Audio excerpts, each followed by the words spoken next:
Hello everyone. तो आज हम बात करेंगे हमारा जो मैनेजमेंट का फंक्शन है, थर्ड फंक्शन स्टाफिंग के बारे में। तो जो स्टाफिंग है हमारा, वो हमारा रिलेट करता है with the first and the second function.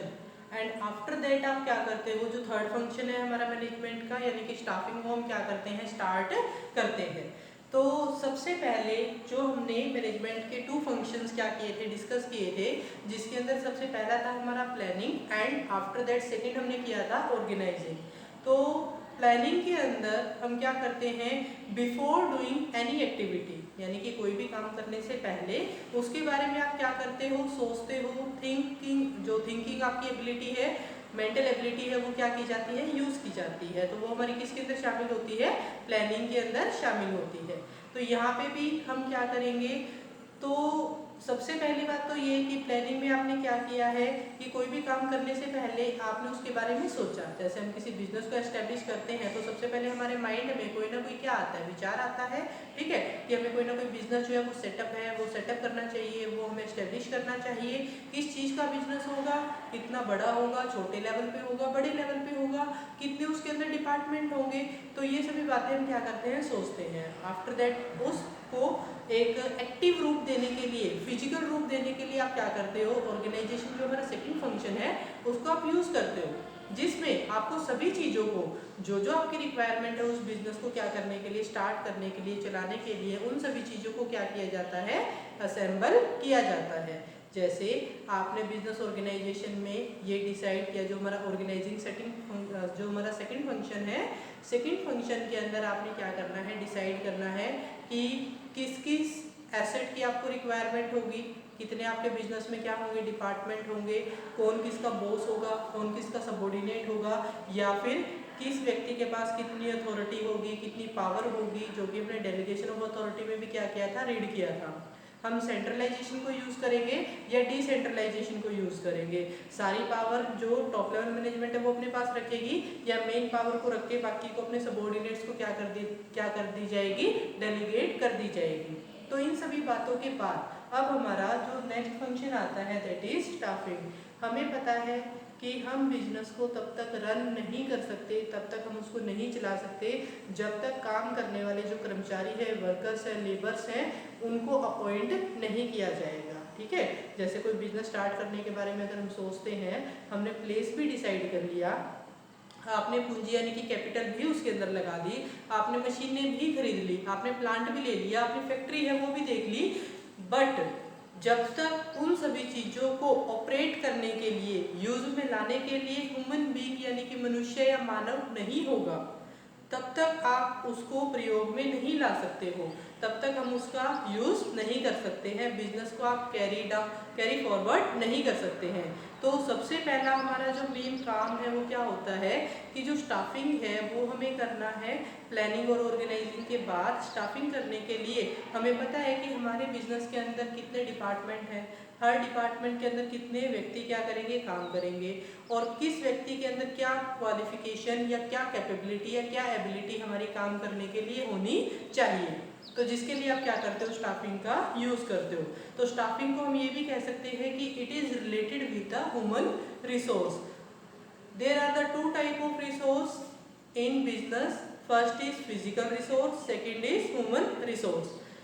Without human resource physical resource are nil, यानी कि बिना ह्यूमन रिसोर्स के, बिना मनुष्य के, आपके फिजिकल रिसोर्स जो है चाहे वो कितने भी अच्छे क्यों ना हो, वो जब तक मनुष्य के द्वारा यूज में नहीं लाए जाएंगे वो हमारे सारे के सारे किसके बराबर है, जीरो के बराबर है। उनसे कोई भी रिजल्ट आप नहीं निकाल सकते। जैसे मशीनें हैं, उनको चलाने के लिए, उनको ऑपरेट करने के लिए किसकी रिक्वायरमेंट होगी, ह्यूमन बीइंग की रिक्वायरमेंट होगी, या फिर आप कंप्यूटर, जो कंप्यूटराइज टेक्नोलॉजी है उसको आप लेकर आए हैं, उसके लिए भी किसकी रिक्वायरमेंट होगी, मनुष्य की रिक्वायरमेंट होगी। तो हम क्या करते हैं, स्टाफिंग का मतलब होता है कि जो वैकेंट पोस्ट है, वैकेंट पोस्ट का मतलब क्या होगा, वो पोस्ट जो हमारी खाली है, क्योंकि हमने बिजनेस को क्या किया है, स्टार्ट ही तो किया है। और स्टार्ट करने के बाद आपने क्या किया, चीज़ों को असेंबल कर लिया। असेंबल करने के बाद आपने क्या डिसाइड करना है यहाँ पे, ये डिसाइड करना है इसके अंदर कि यहाँ पे जो पोस्ट हमने क्या की है, डिसाइड की है।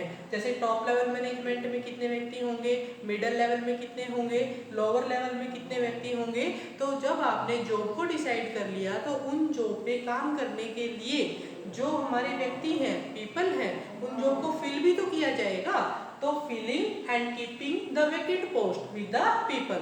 स्टाफिंग का मीनिंग हमारा क्या होता है कि जो हमारी खाली पोस्ट है, जो हमारी जॉब्स हैं, वैकेंट पोस्ट है, उनको आपने क्या करना है, फिल करना है। किसके द्वारा, पीपल्स के द्वारा, यानी कि व्यक्तियों के द्वारा।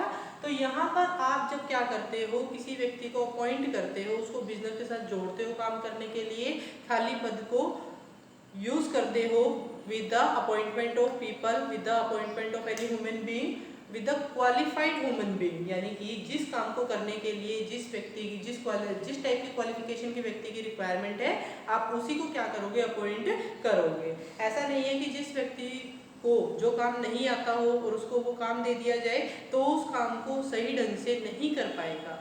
तो इसके लिए हमें क्या करना होता है, स्टाफिंग के अंदर जो अपॉइंटमेंट है वो करनी होती है। तो filling and keeping vacant post with the people, यही हमारा क्या होता है, स्टाफिंग होता है। इसके अंदर एक सबसे बड़ी मेन बात ये भी आती है, right person with right job, कि राइट पर्सन यानी कि सही व्यक्ति को सही काम ही आपने क्या करना है, देना है। इसका एक एग्जांपल हम ले सकते हैं। अगर किसी व्यक्ति ने होटल मैनेजमेंट का कोर्स किया हुआ है, होटल मैनेजमेंट के अंदर उसको पता है कि किस तरीके से होटल को मैनेज करना है, किस तरीके से वहाँ के जो शेफ होते हैं, किस तरीके से वहाँ का जो लंच है वो सर्व करना है। अगर उसको हम टीचिंग लाइन में क्या करेंगे, लेकर आएंगे, या फिर अगर उसको किसी टेक्निकल डिपार्टमेंट में आप डाल देते हैं तो वो अपनी एबिलिटी को, अपनी काबिलियत को वहाँ पे प्रॉपर तरीके से सही ढंग से यूज नहीं कर पाएगा। तो सही व्यक्ति को सही जॉब पे ही लगाना, यानी कि सही व्यक्ति को सही जॉब पे लगाना, जो व्यक्ति जिस काम को करने में एबल है, जो व्यक्ति जिस काम को करने में क्वालिफाइड है, उस व्यक्ति को अगर वही काम दिया जाएगा तो वही हमारा क्या होता है, यहाँ पे जो स्टाफिंग है वो कहलाता है। अगर किसी भी काम के ऊपर आपने गलत व्यक्ति को क्या कर दिया, अपॉइंट कर दिया, इसका मतलब ये है कि जो काम जिस व्यक्ति को दिया जाना चाहिए, अगर आप किसी रॉन्ग व्यक्ति को उस एक्टिविटी के लिए, उस जॉब के लिए क्या कर देते हो, अपॉइंट कर देते हो, तो उसका जो नेगेटिव इफेक्ट है वो हमारे बिजनेस के ऊपर या हमारे इंस्टीट्यूशन के ऊपर पड़ता है, जिसका नेगेटिव रिजल्ट हमें क्या होता है, मिलता है इन फ्यूचर। तो यहाँ पे बहुत ही सोच समझ के लोगों को क्या किया जाता है, अपॉइंट किया जाता है किसी भी जॉब के ऊपर या फिर किसी भी जो हमारी वैकेंट पोस्ट होती है उनके ऊपर।